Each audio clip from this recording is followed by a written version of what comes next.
Can you all hear me?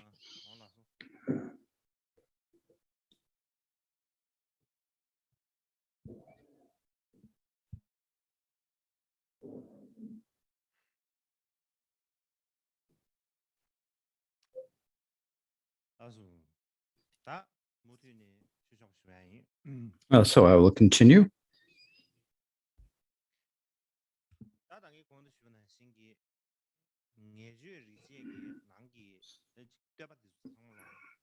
As I was describing, the hymns in the Rig Veda are primarily about worship of the nature, the sky, the earth, the clouds, and so forth. These are what were considered sacred and recognized as being gods. Viewing the nature as having a divine character, and so there are hymns in praise of nature. If we think about it from another perspective, when we think about the Rig Veda, we can say that there are hymns in offering to all the gods, and many different, a collection of many such hymns. And so when we say all the gods, if we're talking about all the gods, then there's no choice but to speak about the myths or the stories of the gods and the gods.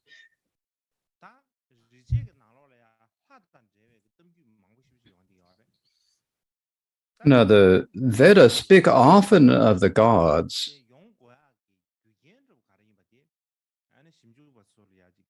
And researchers these days have many different opinions about the reasons or the functions of these, but in general terms,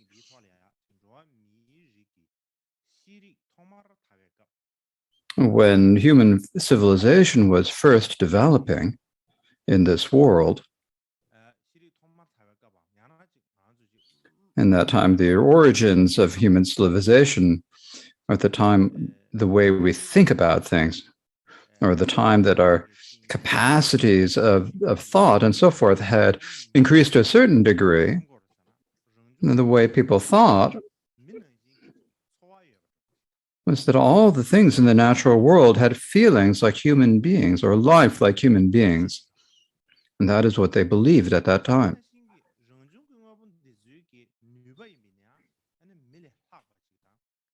And the powers of the things of the natural world were greater than the powers of humans, they believed. And so if you think about it from the perspective of a human, when we're talking about a myth or speaking about the gods,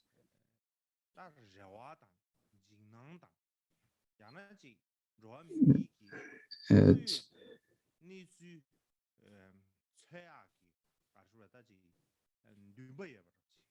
talking about humans' wish to understand their hopes and their fears and their wish to understand and seek the truth of their situation.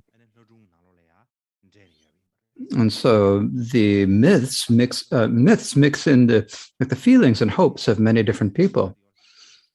So that's one way of looking at it. Now, another perspective is the myths or stories of the gods describe what the environment was like at that time, what the climate was like, what the customs of the society were, the nature, what the situation in the society was.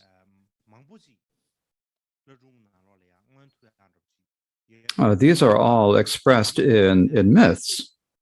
And so for this reason, the myths and the stories of the gods are very crucial for study into the history and the culture. So when we say myths, some people think that they're pointless and meaningless, but it's not that at all. Actually, myths are extremely important for the study of culture and society.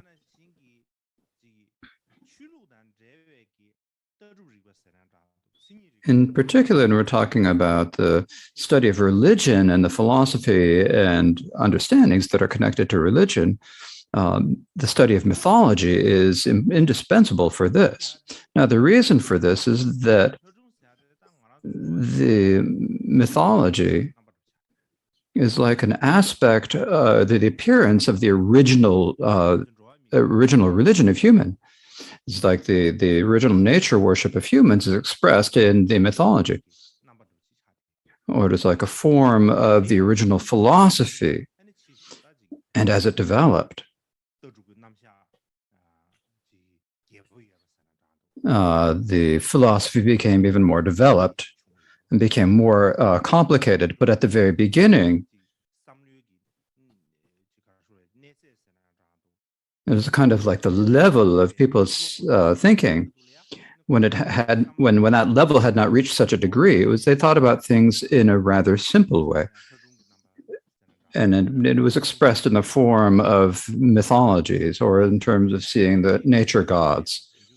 And so when we research the Vedas, and particularly when we research the transmission of the stories in the Vedas, then this is extremely important for the study of Indian history, Indian religion. So studying the Vedic literature is the same as studying the origins of India. And also the Vedic literature also has a different than, and they're like the ancient Greek myths. There are many ancient Greeks, and even ancient Rome, there are many different myths.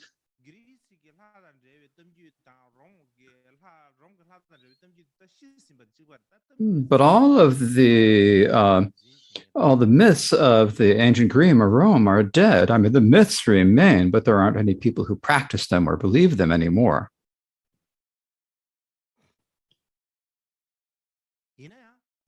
However, the Vedic mythology is still like alive. And the reason is because there are people who still worship all the gods who are described in the Vedas, people who still believe in the Vedas.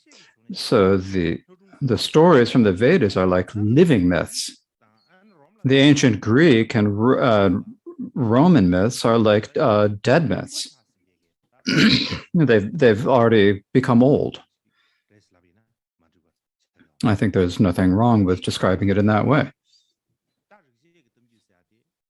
So when we talk about the Vedic mythology is really important to note. And if you don't understand that, and if you say that you know Indian philosophy without knowing those, that's a rather audacious statement. And Buddhism is also an important Indian philosophy. It is a philosophy and practice that developed in India. It is absolutely certain that there is a strong influence. There are many different levels of influence of the Vedas in Buddhism, in particular within the secret mantra Vajrayana.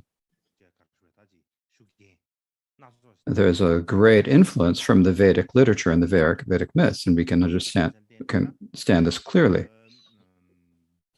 For these reasons, it is very important for us to know about the Vedic literature.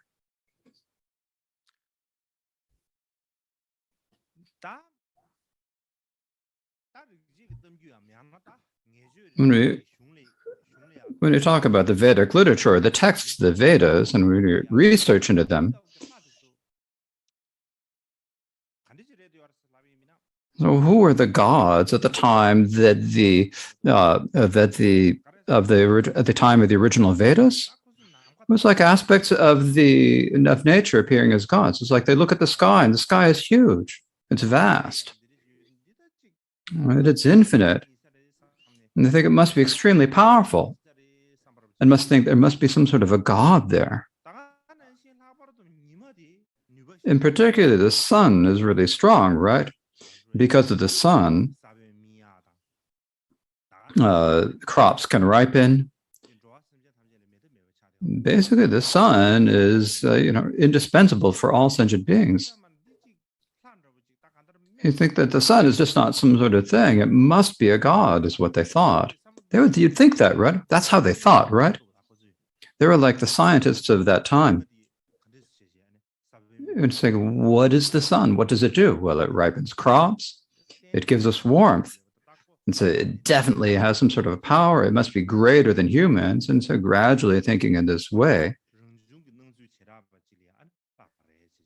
they took a particular aspect of nature and called it a god. And it's similar in the Tibetan and Himalayan peoples in particular. Even today's in the Himalayan regions in Tibet, then many people still have a similar way of thinking. For example, we consider most mountains to be gods, right? You say on the top of the mountain there's a god, on the down slopes of the mountains are the gods.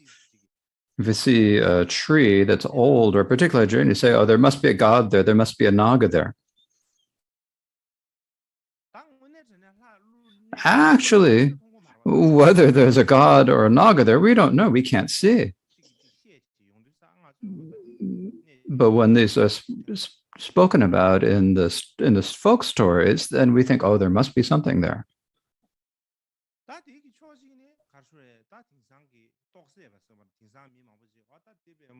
So many people think of this as being superstition. This is like superstition. There's no God. They're saying there must be a God there.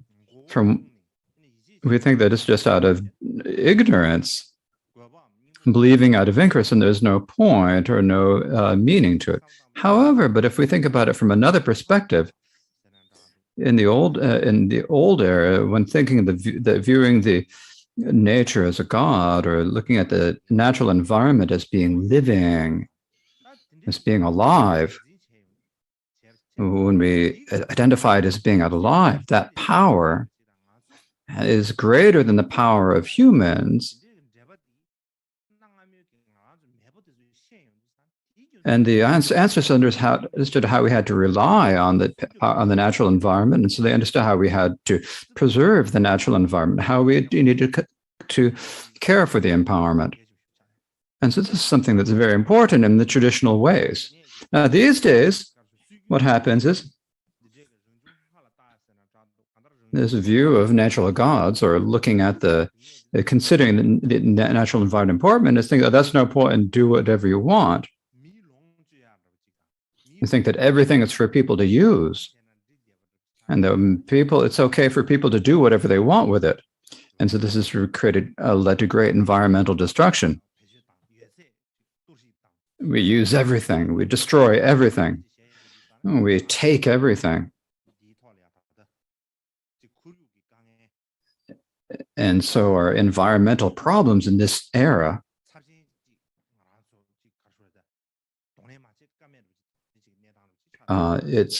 they're something that we absolutely have to face up to and look at because they're so critical at this point.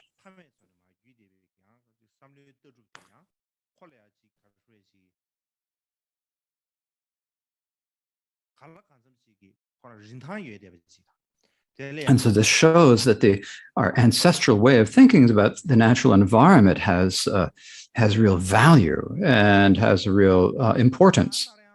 Now, I don't need to speak about that too much. In any case, within the Vedas, there are many different gods.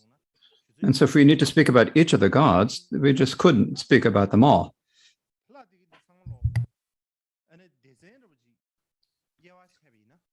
But if we divide the gods into different groups, then I think it's easier for you to understand.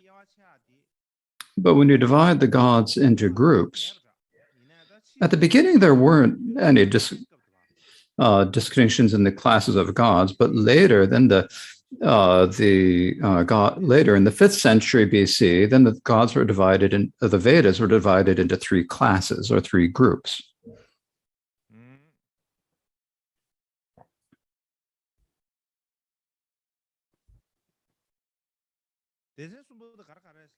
So what these 3 groups are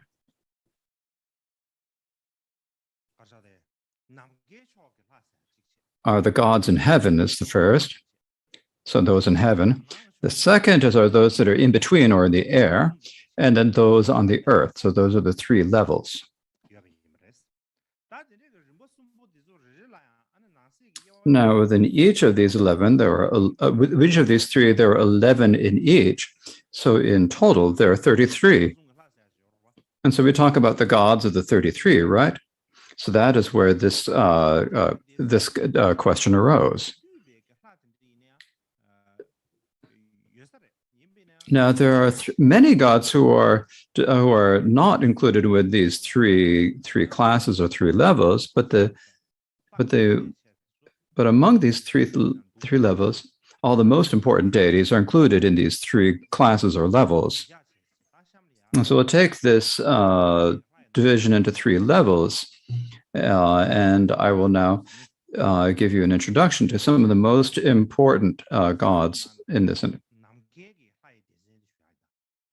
And so first I'll begin speaking about the gods in heaven. And in this class, I thought I would speak about four different gods. And the first of these is Deus. Deus. How do you read it? Deus or Deus? I don't know. How does it? I don't know it. It doesn't know us. In any case, that's the first one. And the second one is Varuna.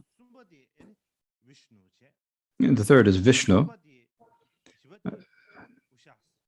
And the fourth is Ushas. See, those are the four. These are all considered gods in heaven. So the first of these is Deus.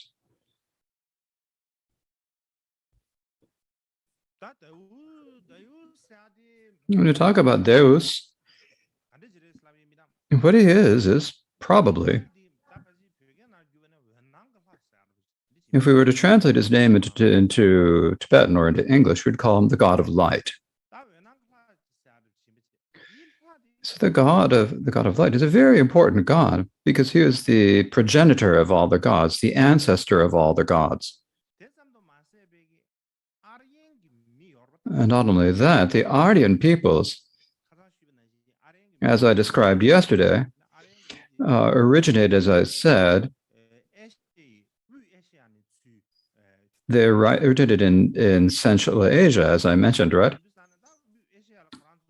And when they left, at first in Central Asia, they were the same, and some went to the west, some went to the east, and as I mentioned the other day.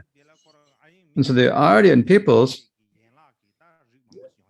there are many different groups of the Aryan peoples and all that, and they all worshipped this god, but they said his name differently. Like in Greece, it said Zeus or Jupiter, Deus, Zeu, or Jovis. He had many different names. Though he was called by many names, it was one god.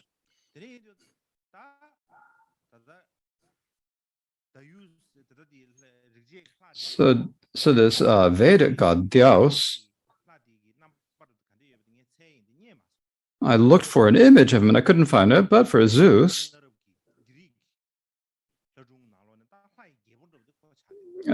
Zeus is the king of the gods in ancient king mythology. He was the main or the king of the gods. And so I found a picture of Zeus and put it here. They're the same. The name is different, but the essence of the god is the same. And the same god. If we talk about the essence, sometimes it becomes strange. We talk about essence and form, and it's different. But here, it's the same god given a slightly different name. So in this god, there are many different peoples who worship this god, or who worshipped this god.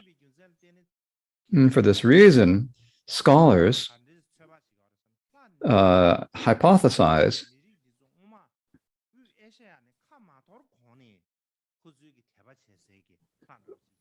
this god was a god whom all the Aryan peoples worshipped before they split into many different branches and went to different directions. So the Aryans in India worshipped this god. Those who went to the West believed in this god. And even later Greek mythology, he was the main god. In ancient Roman mythology, he was also the primary god. And so for these reasons,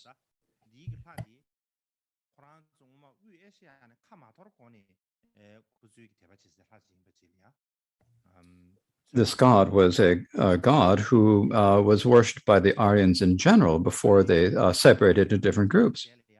But after the Aryans arrived in India, first they considered this the oldest and the progenitor of the gods, the main god or the king of the gods. But that faith gradually decreased. And in the end, this god lost his position to other gods. In the beginning, he was the main thing. He was the king, and later they demoted him and put another king, considered him another god as the main god, and didn't worship as much the god who had formerly been the chief of the gods. Similarly, when we look at it, it's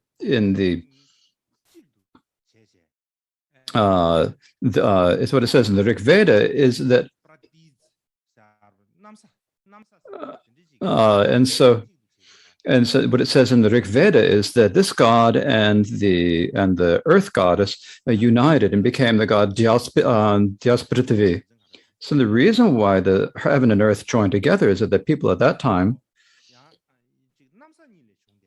thought that all of the gods came from a single family.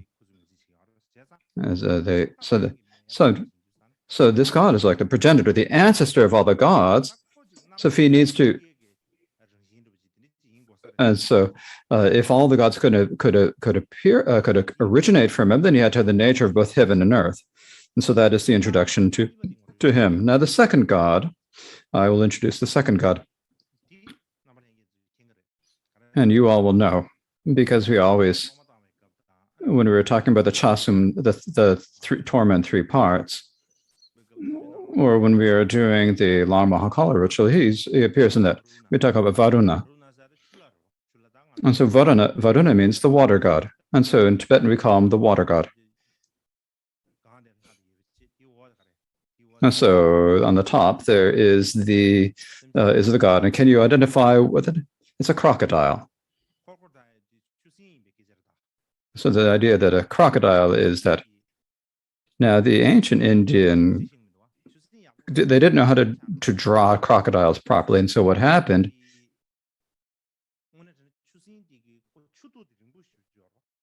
it's a very long animal, because they didn't know how to write such a long flat animal, because they couldn't draw it.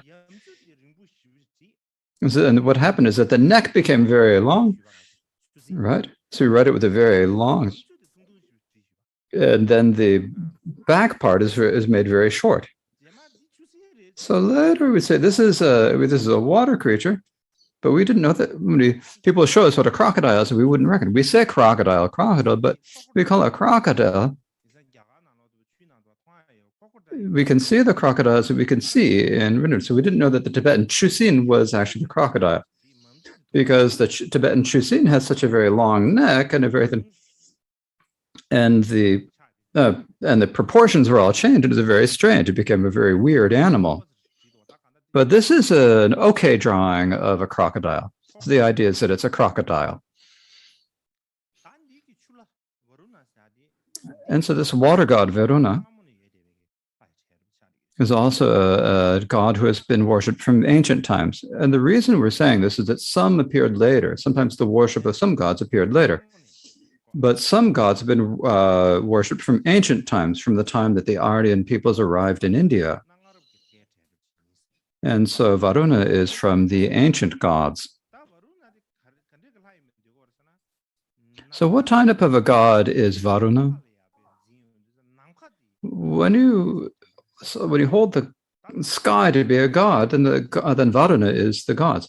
The sky or the space permeates all things. So people, there's this huge, it must be a god, and they called it Varuna. And they named it Varuna and believed and worshipped it. And this god is the most has the greatest magical powers because he's sky and he's the sky. Sorry, the space itself is nothing that is more pervasive or more powerful than him. So no matter what area of the world you go to, or no matter what thought any person might have, Varuna knows it all. He knows it all because he's looking from down from above, right? He knows everything. What the Aryan people thought is that that he was like the judge of karmic cause and effect.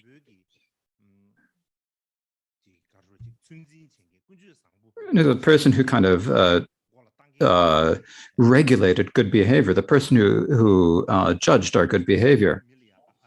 And so for this reason, his role is to take interest in and limit and restrict human beings and to promote the good behavior. So that is the role of this deity.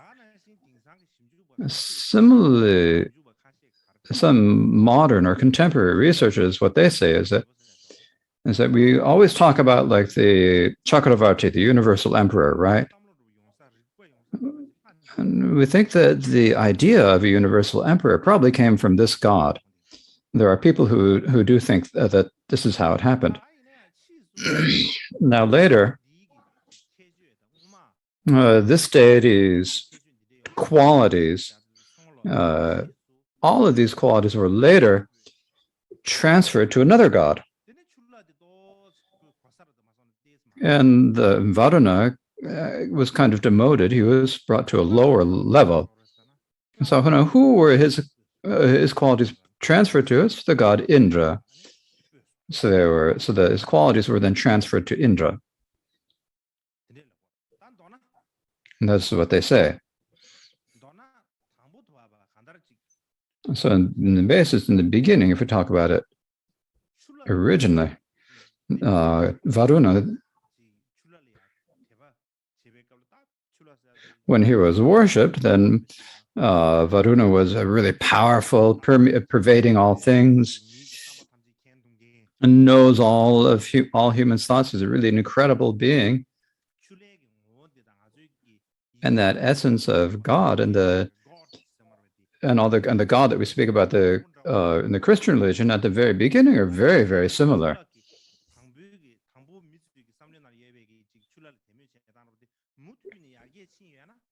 If the way people believed in or worshipped Varuna had continued or increased, then it's possible that in India they wouldn't worship many different gods, but they'd become a monotheistic religion, worshiping one god.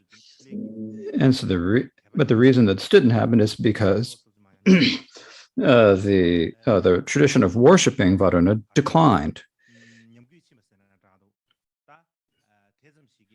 You could say that it declined, or that you could say that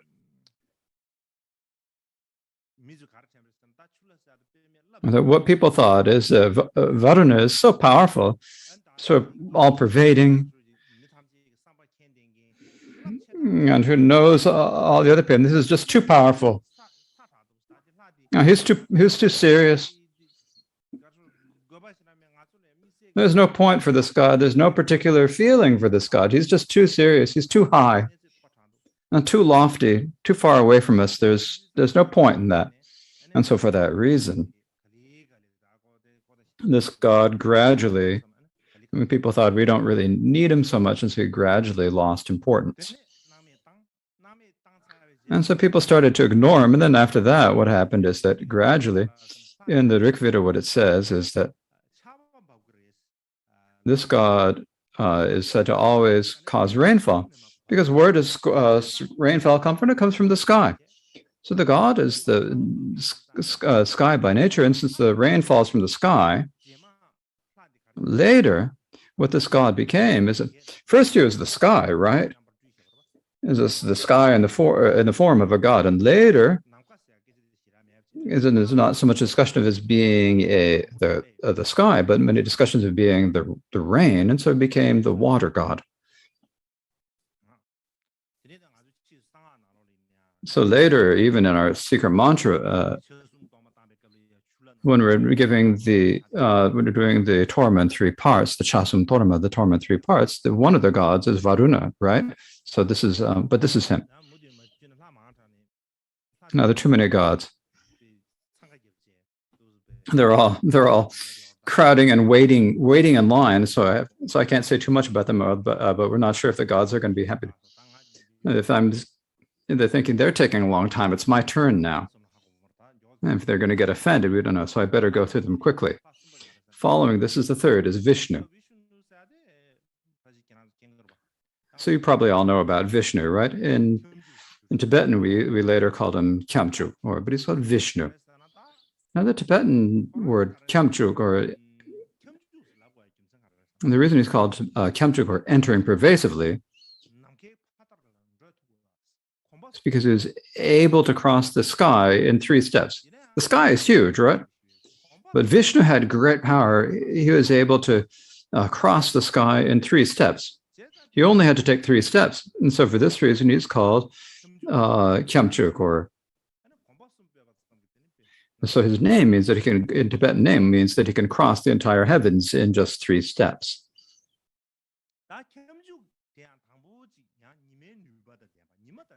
So at the beginning, Vishnu was associated with the sun. He had the power of the sun. At the beginning, as I said, in the beginning, all of the gods were related to things in the natural environment. So Vishnu was the first associated with the sun. Now, in the Vedas, he was not considered so important, but in the Vedic literature, Vishnu was not considered so important. But later, there are the Puranas, a type of text. There's a category of literature, and within that, Brahma, Shiva, and Vishnu, these 3 became the 3 main gods and considered the most important. But before that, Vishnu was not all that important of a god.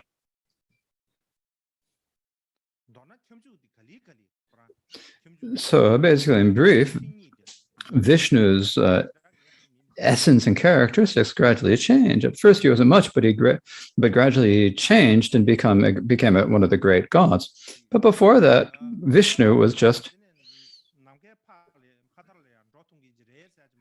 a god who could cross the sky in 3 steps. But other than that, he was not such an important god. And so, what are these 3 steps, though? The 3 steps are like related to the sun. And the reason why they're related to the sun is that the sun first rises in the east, and then it gradually comes up to where it is at noon, at zenith at noon, and then in the west it sets, right? It disappears in the west. And so they took that as an example. So the 3 steps, the first step is that he takes a step from the east. The sun rises in the east, right? So he takes a step from the east, and in the second step, he arrives at noon, at the zenith at noon. And then in the third step, he arrives in the west, where the sun sets. And so in 3 steps, it's like you're taking 3 steps.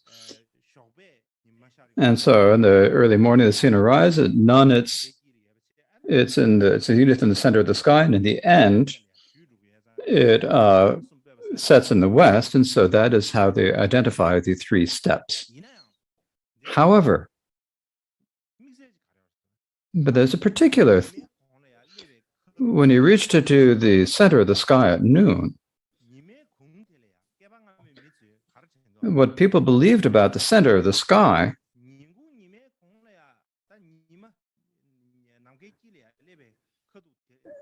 is that at the point where you get to the center of the sky, at that place, was where the gods lived. So the gods lived where the sun came at noon. And our ancestors, the ancestors of humans, after they died, also lived there. They lived there in great happiness.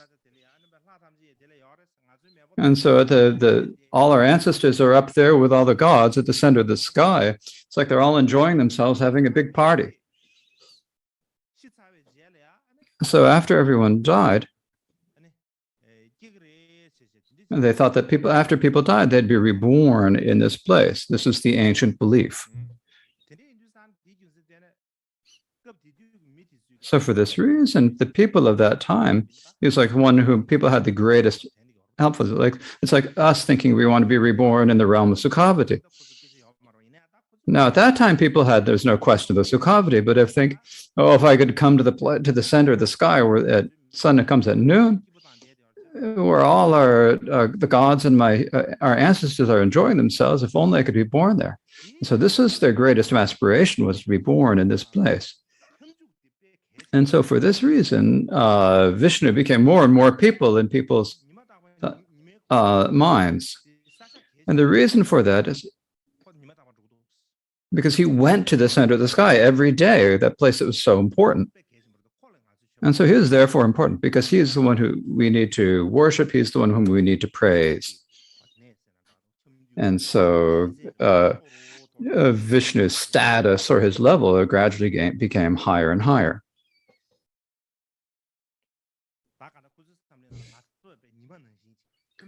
It's like thinking, can we become like the sun? Can we become like Vishnu and be able to get to that place at the center of the sky? And so in order to get there, they sang many hymns, made many praises of Vishnu and made up many offerings to him. So generally, the sky and the sun and all the gods of the heavens are either related with the sky or with the god. In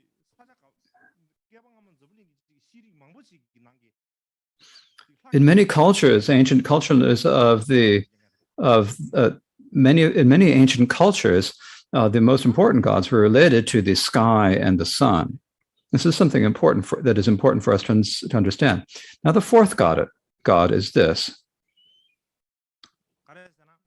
The fourth god is for the first time, now I can finally show you a goddess.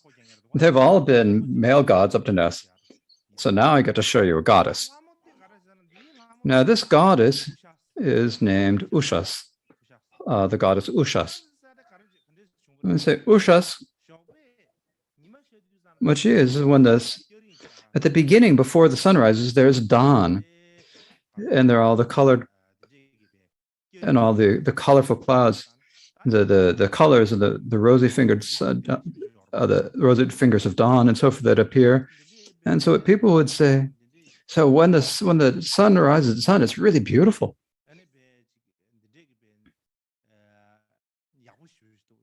It's really wonderful. So it's probably something to it. And they would identify the beautiful dawn as a goddess. And this goddess is also a very ancient goddess. She's not a later god. She's a very ancient god. And how we can know that she is such an ancient god is, and she's not only in the Vedas, she is also in ancient Greek mythology. In the ancient Greek language, she's called Eos. And in Latin, she's called Aurora. The name Aurora is actually a commonly used word now, right? So this word Aurora is also derived from the same word. So Aurora in the Greek, Eos, however you say it. I don't really know ancient Greek. I don't know how to speak Greek, but Ushas all come of the same linguistic origin. Now, in many cases, as I said before, what this god is when the Aryans were living in the area of Punjab, the area of the Five River Basin, every morning when the sun shone, the appearance of dawn was really beautiful and really attractive. And people thought that when they saw that such a beautiful appearance, then the Vedic poets were like unable to resist offering the praise. They could say, "I just can't help myself but write a hymn." Even if they thought if I couldn't do that, they were unable to resist, and so they'd write poems like really describing the dawn, a really living and emotive feeling. It's like it's a very living and emotive poetry. And so gradually this became this goddess. And so that is how this goddess originated. Now the powers of this goddess, the dawn rises in the sun, right? And so it's like she opens up the sky in the east, and she removes all the darkness, and she is also able to eliminate all the perils of demons and darkness. And so that's the main function of this goddess. And so in the Vedic literature, the praises of this goddess are like the most beautiful and expressive praises. And they said, and so basically what they said in ancient days was that that the hymns of this goddess were the most beautiful of the poetry, and also they are among the most numerous. Because the Vedic poems, when they saw this beautiful appearance of the dawn, at first in the beginning they didn't have much feeling, but as soon as they saw it, they had this like inspiration to write poetry. And immediately they just wrote many words and many lines of verses without thinking much. And so the praises of this goddess are so beautiful, and they're also very numerous. It is also said that this goddess is like a friend of human friends. She's like a friend for all human beings.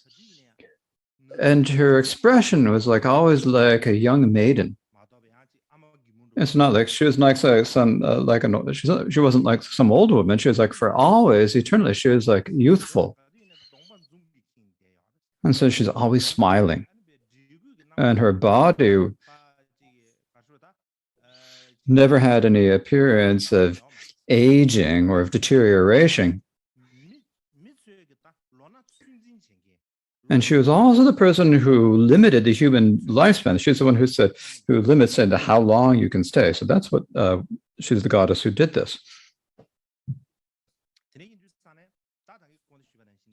So as I explained before, in the Vedic literature, the most beautiful poems, compositions, those with the most beautiful poetry are the praises of Varuna. But the hymns with the most beautiful imagery or comparisons, and the nicest words, the most beautiful words are the hymns for this goddess. And this isn't only in Indian literature. The hymns and praises offered to this data are like incredibly beautiful songs and poems, really lovely praises. So that completes it. So next we have So I've spoken about the gods of the heaven. So now we're talking about the gods in between, or the gods of the air. So this is the second section, the gods in the air. Now here I'm only going to speak about 3 of the gods in the air. The first is the god Indra. In Tibetan, we call him Gyajin. And the second is Vayu. And the third is Rudra. These are the 3 gods. So to first speak about Indra. Now, the god Indra, I think most of you have heard about Indra, especially those of you who have been to India. He's a very important god in the Vedic literature. Because the god in the Vedic literature who has the largest number of hymns devoted to him is the god Indra. And so we can see how much the people of that time venerated this god Indra because there's so many hymns dedicated to him. We can understand how much love they felt for Indra. Likewise, during the Vedic period, Sagata is not quite gapped into this. Indra is also like the most powerful. He's the most important. The one who is most adored by the people.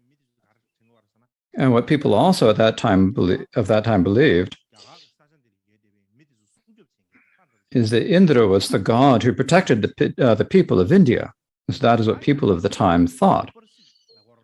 Now, near India, there were the Persians, right? You can call them the Persians. We call them Persians. So there's also the ancient Persian culture, the Zoroastrian. They also had faith in the fire gods. And what is written in there, they call that Indra is actually an evil god, who's a god of darkness. But in the Vedas, he's said to be a very important god, right? And in our Buddhist text, then Indra became the lord of the gods, Gyajin, or the Indra, and became the one who maintained the Vijaya, the palace.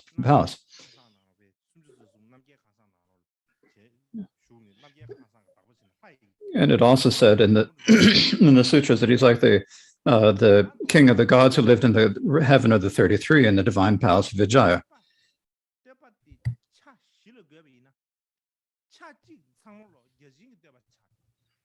And so basically, if we look at all of the praises in the Rig Veda, a quarter of the hymns are praises of Indra. So we can see how much he was revered. But still, it's difficult for researchers to clearly identify what Indra's origins are. We can say, like, some say that he was originally a god of the sky. Some say he was a god of the, Varuna was a god of the sky. Ushas was a god of dawn. But it's we can't clearly identify which aspect of nature Indra was originally associated with. But when we look at the words of the hymns in the Vedas, Indra has qualities of the gods of the heavens, qualities of the gods in the air, and qualities of the gods on the earth. So it is really difficult to say which of the three levels of the heavens, the air, or the ground he's on. It's hard to say. But in general, when we think about the one thing that is often said is that in the earth there are less storms, right? Rainstorms. When there's rainstorms, there's a lot of storms that are really powerful. And they say that he was a manifestation of wind and rain in the atmosphere, or of storms. And so he's probably related with rain and strong winds in the atmosphere.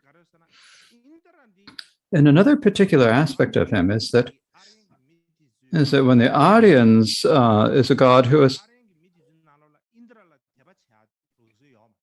that was only worshipped by the audience who came to India, not by the audience who went to other areas. So this is for this reason it said that Indra is a special god of India, or a god that after the Aryan people left their homeland, arrived in India, once they arrived in India and came to the area of Punjab. So before that time, previously their most important god had been the sun god. When you get to Punjab, India is really hot, right? The sun is extremely hot. Because it's so hot, you might think, oh, the sun's not so great. The sun is too hot. We need to worship the sun god, but he's really torturing us. It's just too hot. It's really torturing us. We need to choose some other god, worshiping the sun god, and there's less worship of the sun god. And then their object of worship was trained to for the gods who could bring rainfall or wind and clouds. And so because they're so hot, they had difficulties. And so when if someone could give some wind and rain, then that was great. And so they the adoration they felt for the sun god was then transferred to the gods of wind and rain. So I'm briefly to talk about Indra. Became one of the highest status among the gods. But he was not a god who was there from the very beginning. He was not an old god, as I said. Some gods appeared later, right? Some people had the audience had already worshipped when they came to India, but Indra is probably a god whom they started worshiping after they arrived in India. In any case, Indra was extremely powerful god. He was the most powerful of the gods. So the god who had the most strength and power was Indra. And also Indra really liked drinking the intoxicant soma, or alcohol. He was the most powerful, but he wasn't the best god. He drank a lot. He drank a lot of alcohol. He could drink. He became until he drank as much alcohol. The more he drank, the stronger he became. And then he would be able to defeat and destroy everyone. Later, he didn't. It's not because at the beginning he wasn't that well behaved. He liked to drink. The second is that he liked to fight in battle. So to talk about drinking and fighting in wars, if we consider into the humans, we don't think of that as being someone who's such a good character, right? But he was really powerful. Because the weapons he carried, like lightning and arrows and hooks and so forth.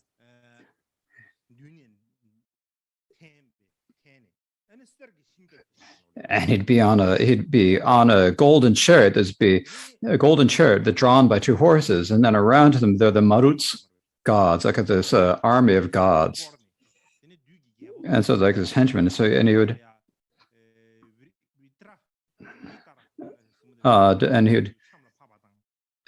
Together they would defeat the king of the demons named Vritra. Likewise, when Indra would defeat all of the barbarians who invaded India. So sometimes I think about it. We have a lot of stories about the gods and the demigods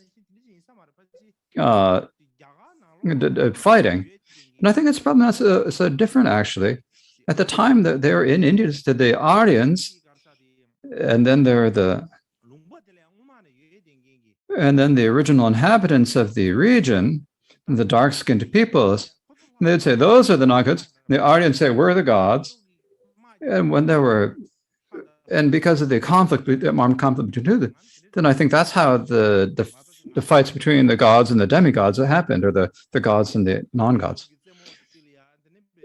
So normally we think the gods and the demigods, the gods on the peak of the Mount Meru and the demigods on the slopes of Mount Meru, and we think that they all come together and fight. Of course, that's possible, but maybe the struggles between the gods and the demigods may well come from an aspect of ancient Indian history.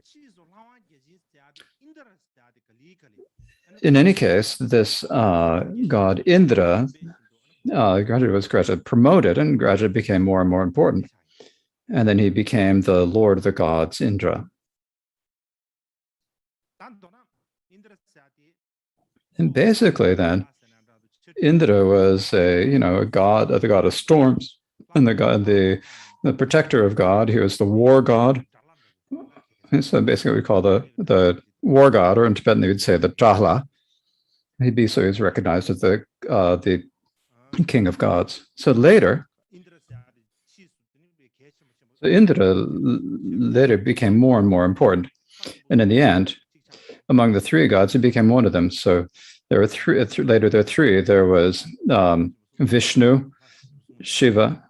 Oh, so no, he wasn't one of the three. Just in any case, Indra. That's basically how Indra came to his present form. Now I'd like to let's talk about, it's better to keep going here. There are too many gods.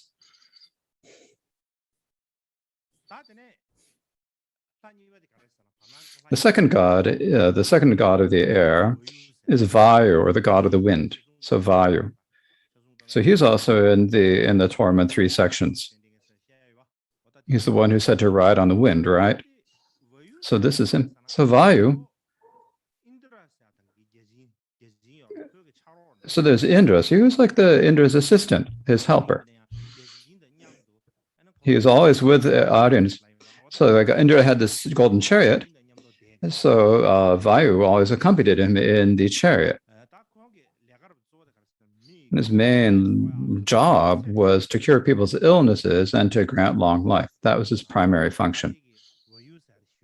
So this is Vayu. The next is Rudra. So Rudra is the storm god, the one who brought wind and rain.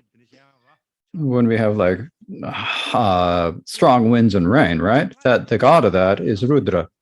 In the Vedic literature,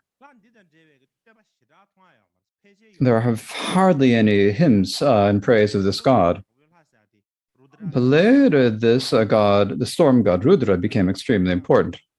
What he became called, how important he became, is that gradually as he became the Maheshvara, the great lord of the gods. So at the very beginning, there wasn't any. And eventually, he became called the god Maheshvara. And we talk about many gods becoming the Maheshvara, but among them primarily, Rudra became the nature, the essence of the great, most powerful Lord of the gods. So he's one of the most important of the 3 great Indian deities, so he's extremely important. Now this god Rudra, his features or his qualities or whether they're to talk about humans or livestock, he's the one who had the power to send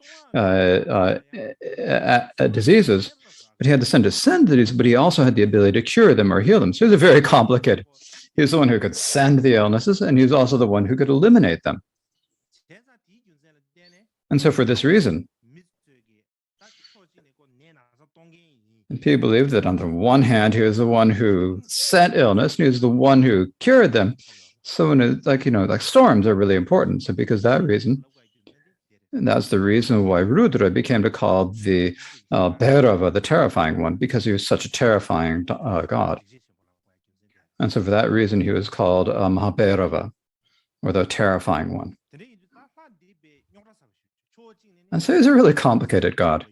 On the one hand, he had the powers of love and compassion to cure and heal illness. And another aspect, if you think about it,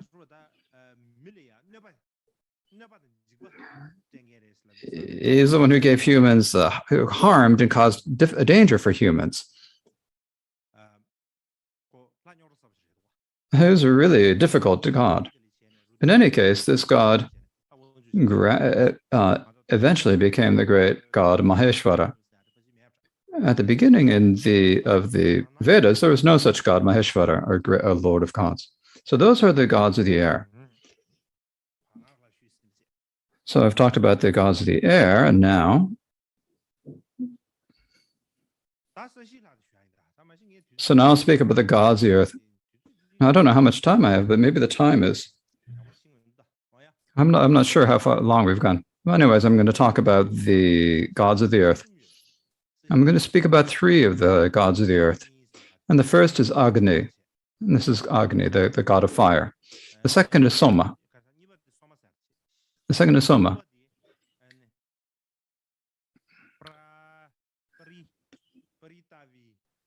And the third is Prithvi. That's how I should probably say it. So these are the 3 gods of the earth.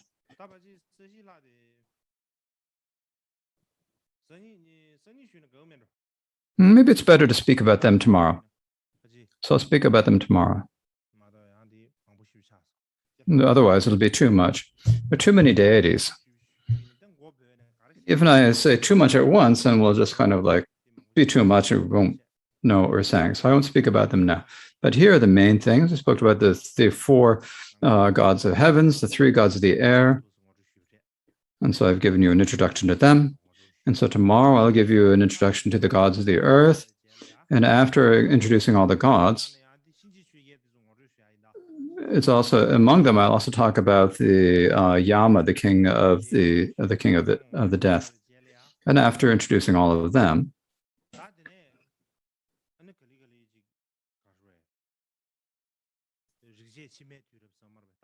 then I'll begin to start speaking about the later Vedic period. But there's a lot to say about the Vedas.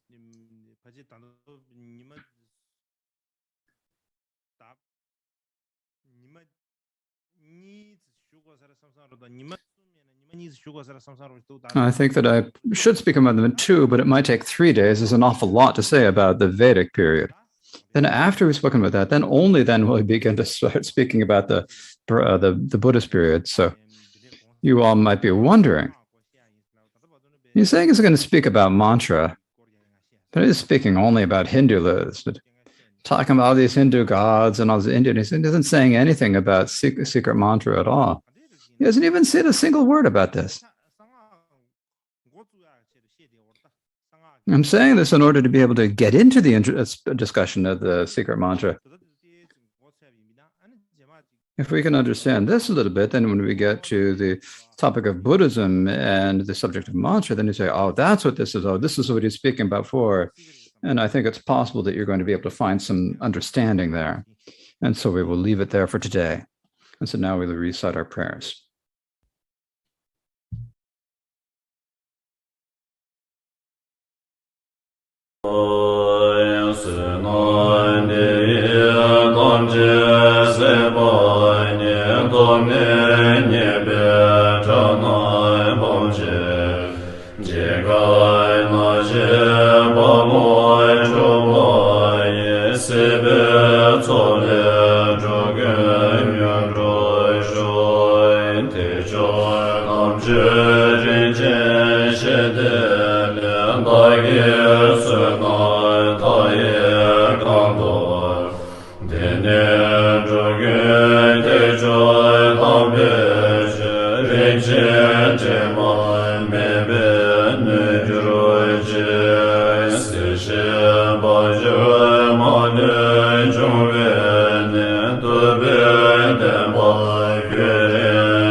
Recording stopped.